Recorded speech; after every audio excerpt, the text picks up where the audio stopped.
Pleasant morning to our dear presenters. I am Father Bardon, SVD. But before I became a priest, I was a livelihood education teacher. So my question is addressed to the last presenter regarding the rotational matrix. That curriculum that you were trying to propose, is it intended for what grade level? Is it for the high school students or for the elementary students? Because I do not know the present setup with the DepEd, but when I was still teaching livelihood education, for the first year and second year, it's general. For third year and fourth year, it's specialization. So when they reach third year, they have to decide on which area, because there are 4 main areas for technology and livelihood education, and for each area there are sub-areas actually. And it depends on the capacity of the school, which area has to be offered as an specialization. So the freedom must be given to the students, whether they are boys or girls, and without being stereotyped, if that is the choice of the student. So let me be, I just want a clarification. What is the specific grade level that rotational matrix will become applicable? And can I ask also a questions to other speakers? Is it allowed? Okay, later. Thank you for that, sir. It's good to know that you're still a TIA teacher. Actually, I had an experience teaching in a Department of Education, one of the public schools. That was like 2 years. It was a very good experience actually, and I know that it was. I was in the night department. And I had so many students, like 60 students. And these 60 students were about to embrace me because we had very small classroom. And my students were quite bigger than me. Regarding with the question po, sir, if it is applicable to basic education, or specifically elementary and high school, it actually can apply both, or even in the college, especially in our specializations. Let's just say AFA, Agri-Fishery, ICT, Home Economics, and ICT. How do you do it? Actually, we have this research output, and this is actually in the process of to be copyrighted through IPOFIL, and it has been actually examined from different experts. This rotation or skill-based rotation metrics should be aligned to a specific curriculum or specialization. We should use this as much as we could, or what we can offer to our classes for now. Let's just say, sir, if your students are taking beauty care specialization, or let's just say in junior high school, because during third year and fourth year, they should choose specialization. You can actually do this rotation, all of the skills under beauty care. It doesn't mean that all of the students should undergo all of the specializations from HE to IA or ICT, Agri-Fishery. This rotation matrix, it's only offering to a specific specialization. When it comes to choosing their specialization, it's all up still to the student. If they're going to choose industrial arts, then the teacher would make a skill-based rotation, industrial arts, under the curriculum. Thank you po. All right, thank you so much. And Father, your question, we will reserve your questions. If there are no other questions, we'll get back to you, Father. All right, other questions from the body? Yes. Magandang tanghali. Magandang hapon na pala. Ang tanong na ito ay para kay Salvador Basio. Okay. Director ng Sentro ng Wika at Kultura ng West Visayas State University. Okay. You mentioned in your paper that you generated lexicon terminologies from pineapple harvesting that represent Filipino values. Okay. My question is, from among the terminologies, what do you think is the term that represent the essence of the true Filipino value? And is it possible that this term may also hold true to other ethno-linguistic communities like the Negrosanons and the Pampangueños, where pineapple farming is also practiced? Thank you. Maraming salamat po, Sir John Barrio, sa inyong katanungan. At para dun sa mga pagpapahalaga o mga values na nakalap dun sa pagtatanim ng pinya mula sa mga informanti natin, no, siguro lahat ng mga pagpapahalaga na nabanggit kanina, sir, ay napakahalaga. Subalit, isa sa pinakauna na gusto kong talakayin doon talaga ay yung pagkakaroon ng bayanihan pa rin. Kasi ito'y unti-unti nang nawawala. At mula doon sa pagtatanim ng pinya, doon sa amin sa Pasig City, kasi isa yun, ma'am, para sa lahat, isa yung pinya sa ikinabubuhay ngayon ng mga tao doon sa amin. At isa din uri ng pangkabuhayan, no, na nagbubuklod sa bawat pasinhon. At sa palagay ko, ito din ay nangyayari pa rin, no, sa ibang lugar na may parihong pangkabuhayan. Okay? Maraming salamat po, Sir John. Hopefully, nasagutan ko po yung inyong tanong. Maraming salamat po. All right, thank you so much, sir. Are there more questions from the body? I'd like to give my question to Sir or Doc Turing, sir. The study is really very interesting, but what's the central message should the policymakers and the public learn from the study that you conduct? That is, diba, no more fishing. So what policy, in terms of its policy? Okay, thank you for the question, sir.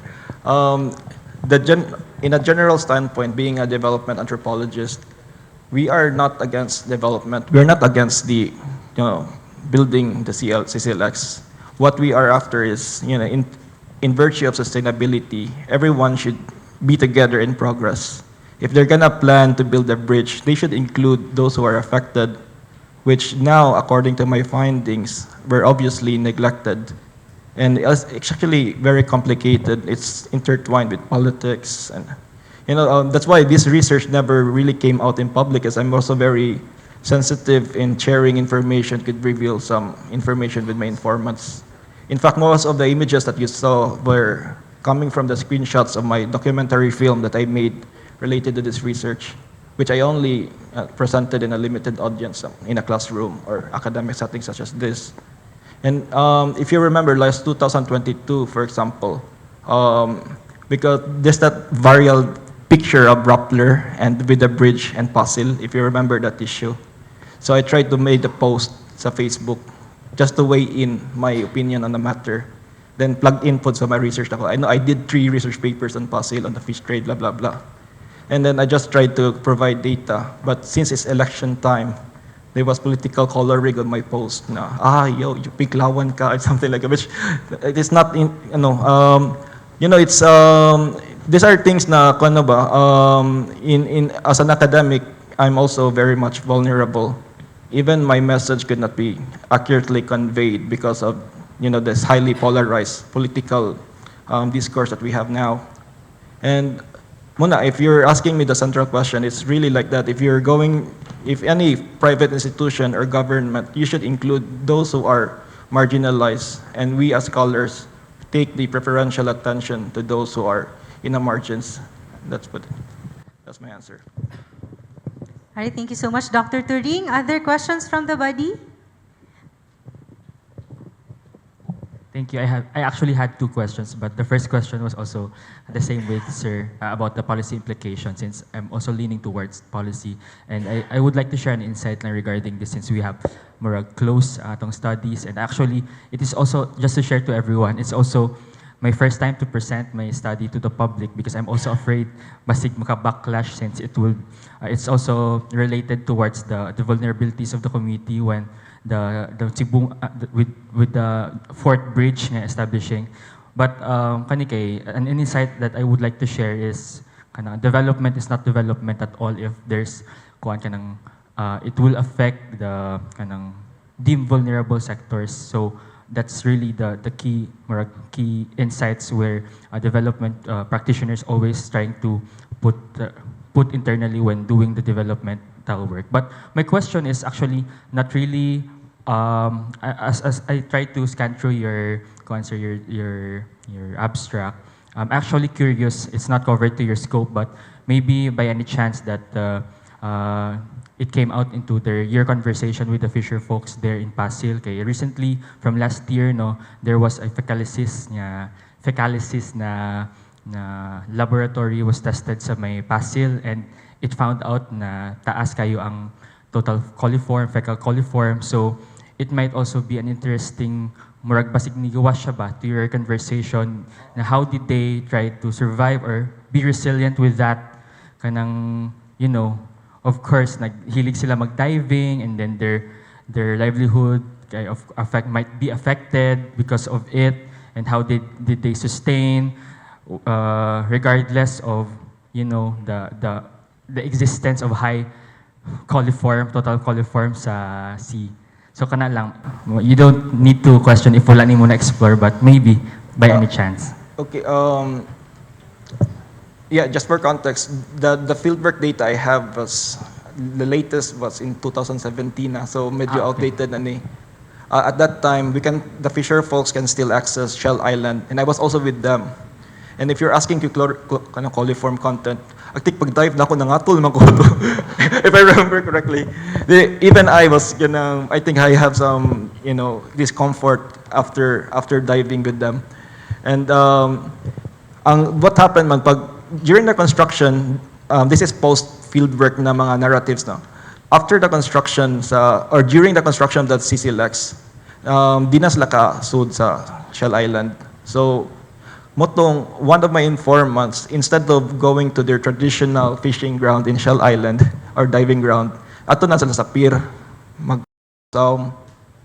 and I think that also disconnected them, which is ironic ba, the bridge supposedly connects islands and people, but the bridge in this case disconnected the fisher folk from their fishing grounds. And that disorient siya siguro, and that probably contributed ngano nalumos siya. Because it's not his traditional routinary ato sa pier ato and just the coliform content, no. One interesting discovery I had is the waters in Shell Island is actually clear compared sa pier. It might be something to do with the currents. I'm not a marine scientist, but when I was diving with them, dito nakitong, there's lionfish, there's corals in the fish, which actually katong shipwreck dito potential man to na tourism site if possible, if we could make something out of it na fisher folks sa Pasil maghimog tourism area dito na sila may, I mean that's possible ba in an idealistic world. But monta kong observation dito, the waters in the Shell Island is clear. Ang hugaw na dapit maandod mas may talisay, SRP. But I cannot explain that part because I'm not a hard scientist.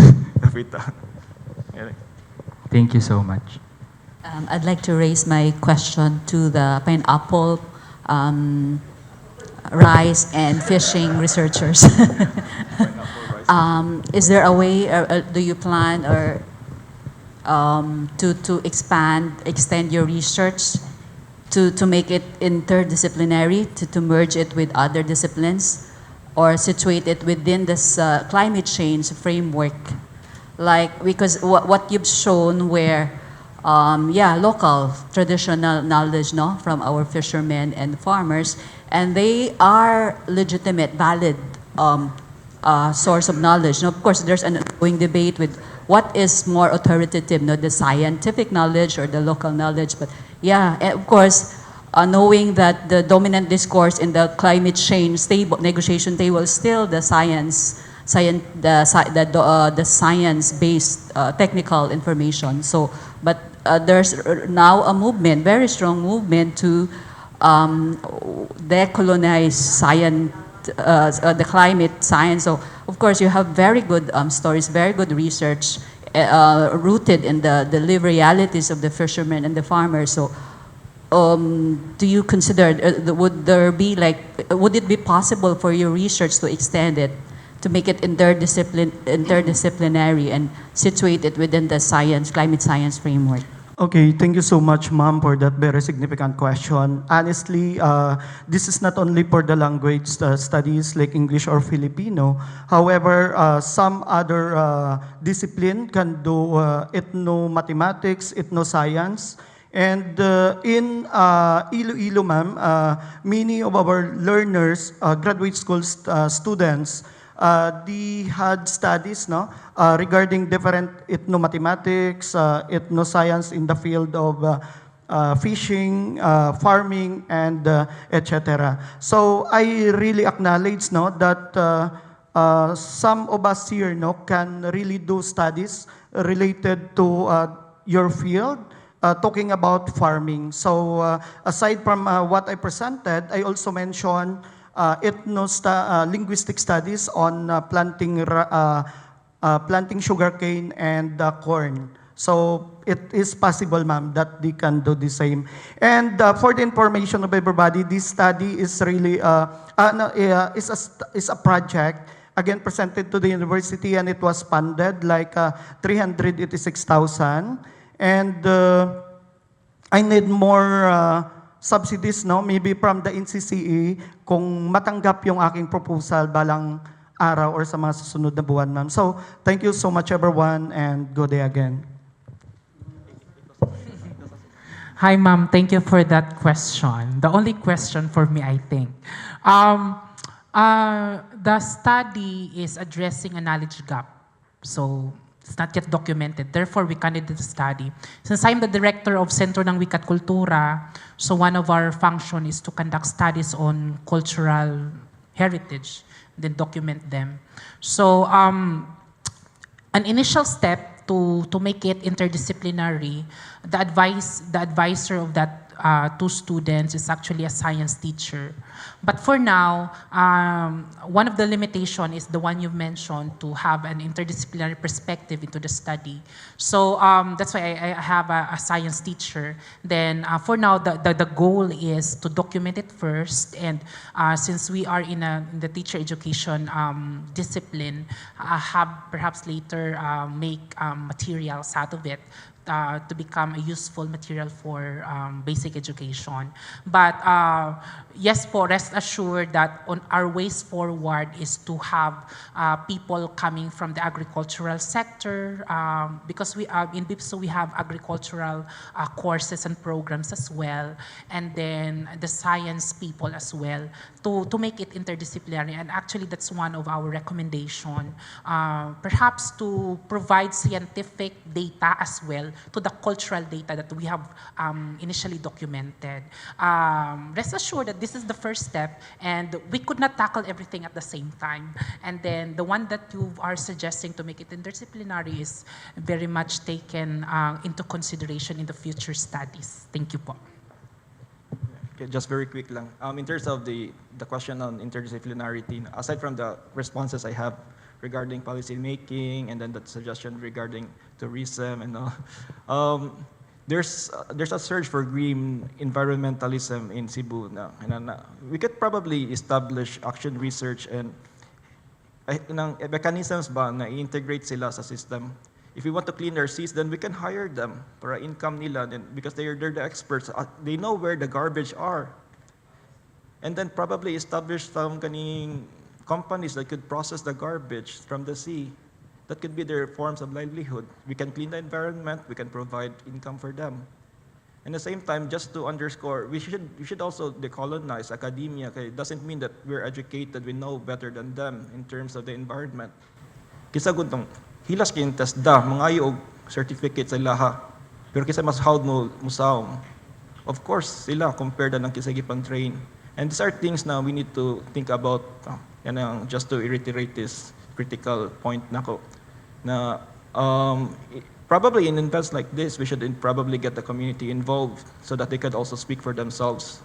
Na dili lang kita scholars mo spokesperson nila.